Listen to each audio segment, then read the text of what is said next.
What? You already have the divorce papers ready? I asked, incredulous. Yep. Scared you, didn't I? Lance replied smugly. I'm always ready for this, so you better think twice about what you just said. With that, my husband Lance stood up and went into his room. My name is Alice, a 28-year-old office worker. I married Lance a year ago after meeting him on a blind date. He pursued me, and after dating for a year and a half, we tied the knot. In hindsight, I might have rushed into marriage, driven by a vague desire to be married and have children before turning 30, so I accepted his proposal. However, I soon realized I should have been more cautious. The first shock came when Lance announced he was changing jobs right after we got married. I'm changing jobs, he said out of the blue.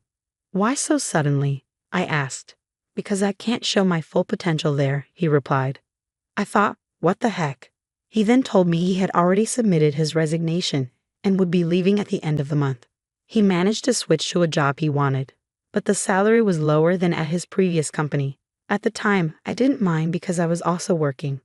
But then he started pressuring me to quit my job. I would have considered it if Lance's income could cover our living expenses. However, his new job paid less.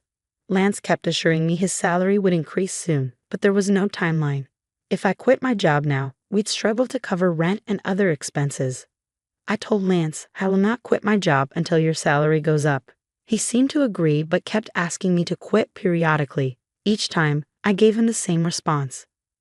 Now, a year into our marriage, his salary still hadn't increased, yet he persisted. I was tempted to sarcastically say I'd quit, but then tell him I was joking and couldn't quit yet. If he wanted me to quit so badly, he needed to earn more money. He should focus on his own work before pressuring me. I wondered why he was so insistent and finally realized it was about his mother, Sarah. I just want to make things easier for you, Mom, Lance would say every time we visited his parents. Sarah would reply, Thank you, Lance. That's very kind of you. Lance would then glance at me, silently pressuring me to quit my job to take care of her. But Sarah wasn't ill. She was healthy, active, and financially independent. She enjoyed her hobbies and social life. If I were in Sarah's position, I'd be insulted at the implication I needed care. But Lance still wanted me to take care of her. Oh, if only one of us were home during the day, we could check on Mom every day, Lance would say. He wanted me to visit his parents' house daily. I asked him, Sarah is still in perfect health, so what do you want me to do? Lance replied softly, There are plenty of things you can do. Housework, running errands, helping her out. But with Sarah's part-time job and social activities, she isn't home much during the day, right? I countered. Even if she wasn't home, you could still do the housework, he said. What the hell is he saying? I thought. If I did all those things, I'd just be a housekeeper for her. Lance wanted to look good, especially in front of his parents. If he wanted to take care of them so badly, he should do the housework himself. I didn't have time for Lance's petty pride, so I didn't quit my job, nor did I visit my in-laws on my days off, except during holidays like New Year's. Come to think of it, Lance often gave me orders when we visited his parents together. He'd tell me to clean up, help his mom, or run errands. But I never did anything on my own. When I would say, Don't you know more about this area than I do? In response to being asked to go to the store, he would reply, There would be no point if I do it. I never understood what he meant by that. It seemed like he just wanted to make his wife obey him and feel good about how he was taking care of his parents. Gradually, that's how I started to see Lance. Was it because he wanted to look good rather than actually caring about me? One day, I boldly asked him, Why don't you try to help or quit your job to take care of your own mother? He looked extremely uncomfortable and disgusted. That's not something I'm supposed to do, he said. I'm giving you these instructions so that my mom will think you're a considerate, useful wife. I hope you realize how kind I am to you. So, in other words, he wanted to push all the troublesome stuff onto me and show off as if he did something amazing. But I am not his servant or slave, and I don't deserve to be belittled in front of my in-laws. If Lance continued to make unreasonable demands, I wouldn't stay silent. But he never changed his stance. He kept asking, When are you going to quit your job? And ordered me to do all kinds of things whenever we visited my in-laws. I reached the end of my patience and decided to talk it over with my husband. What do you mean talk? He asked. I thought we should discuss our future. Huh? What are you even trying to say? I'm honestly fed up. I'm fed up with you asking me when I'm going to quit my job and trying to get me to take care of Sarah. Why are you fed up with that? You're my wife, and you're supposed to take care of the husband's parents. Don't you think that's a big burden for me? Isn't it your responsibility as her child to help with the housework and take care of your own parents? No way. It's the wife's duty to do so. Are you the kind of person who doesn't care about family? I'm really disappointed that you would say such a thing. Let me ask you this, how have you been taking care of my parents? If I asked you to take care of them, would you do it? Lance looked at me blankly. What are you saying? Why should a husband take care of his wife's parents? So does that mean you aren't, and won't, take care of my parents? The husband's parents and wife's parents are totally different. What difference does it make? I can't understand. Ah, I didn't know that you were this clueless. It's like I'm talking to my old boss or something. What are you trying to say? I'm saying that the first priority should be the husband's parents. The wife's parents should be taken care of by you, the wife. What the? I couldn't believe what I was hearing. For Lance, the only family he prioritized was his own blood relatives. I'm so disgusted by you. I'm not going to your parents' house anymore. Huh. Why would you do that? Enough is enough. I'm the one who wants you to cut the crap. No way. How dare you talk back like that? My mom's right. Huh. Mom said you're a bad-behaved wife. That's why she gave me this. Lance pulled out a piece of paper from his bag. It was divorce papers. What? You already had the divorce papers ready? I was surprised, but Lance looked proud of himself. How's that? I scared you, didn't I? Because I'm ready for this at any time, so you better cool down and reflect on what you just said. With that, Lance got up and went into his room. No way. Why is Lance so selfish? His triumphant look made it clear he was using the divorce papers to threaten me into obedience. The fact that Sarah had prepared the papers confirmed my suspicion. Lance is a mama's boy, doing whatever Sarah says and trying to boss me around. I won't let him get away with this. Our marriage was already over. His lack of common sense made me even more irritated. Lance had already filled out the divorce papers and handed them to me. The witness column was signed by Sarah and his friends, so I could sign and file the divorce papers anytime I wanted. The next day, after Lance left for work, I filled out the divorce papers and submitted them to the city office. I'd also filed a notice of non-acceptance of the marriage certificate. I called my parents and explained the situation, knowing Lance might try to refile the marriage certificate if he heard about the divorce.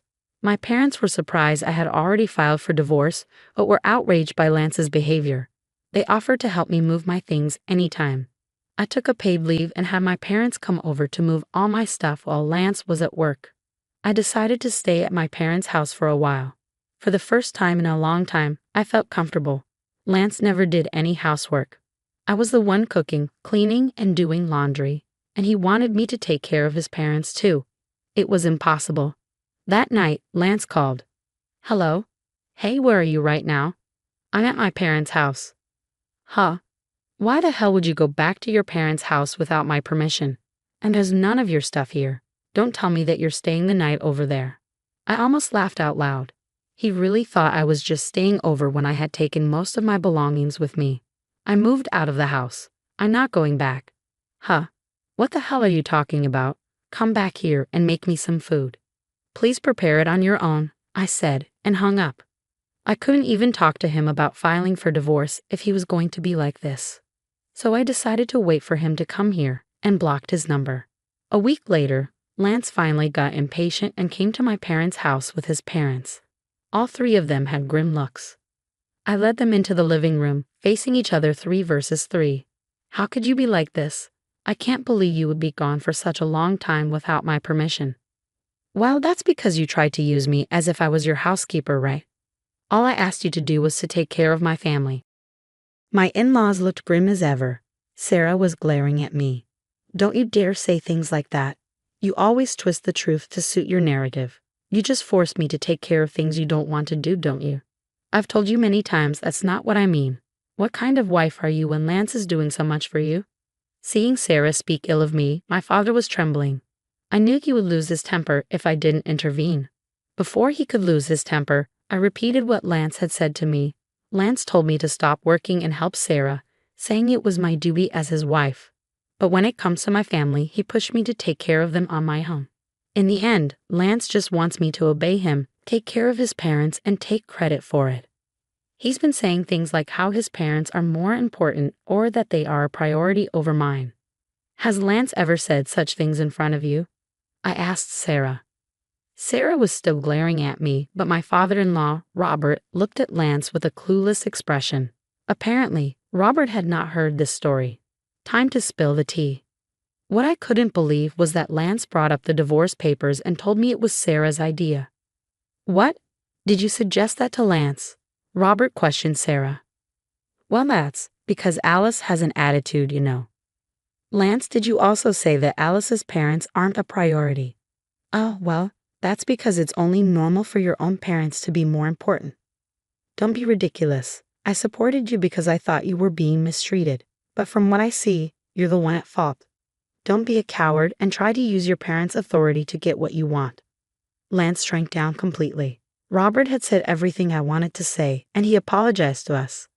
To Alice and her parents, I am truly sorry for the trouble my stupid son has caused. I will strictly lecture him, so. Robert, you're not at fault at all, so please look up. And thank you for your kind words.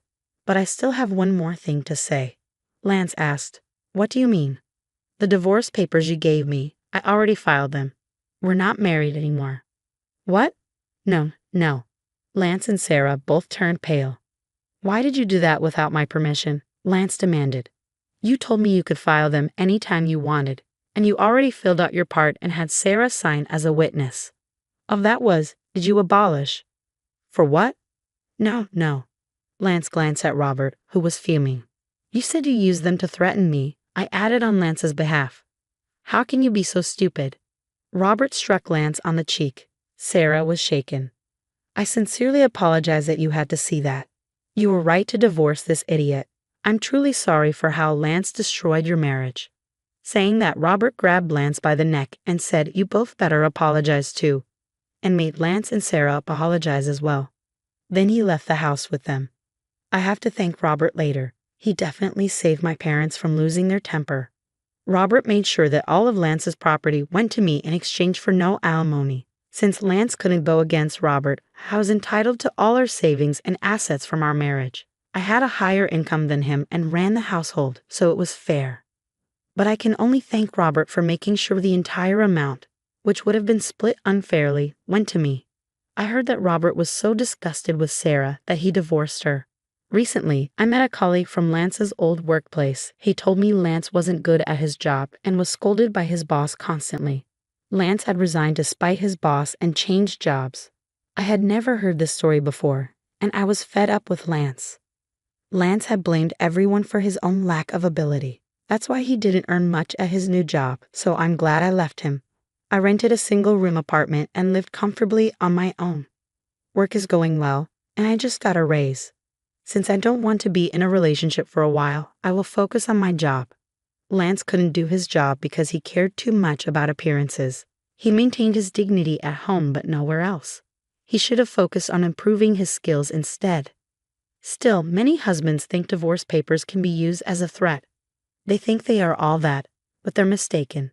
I hope these people get divorced and move on to a life of loneliness.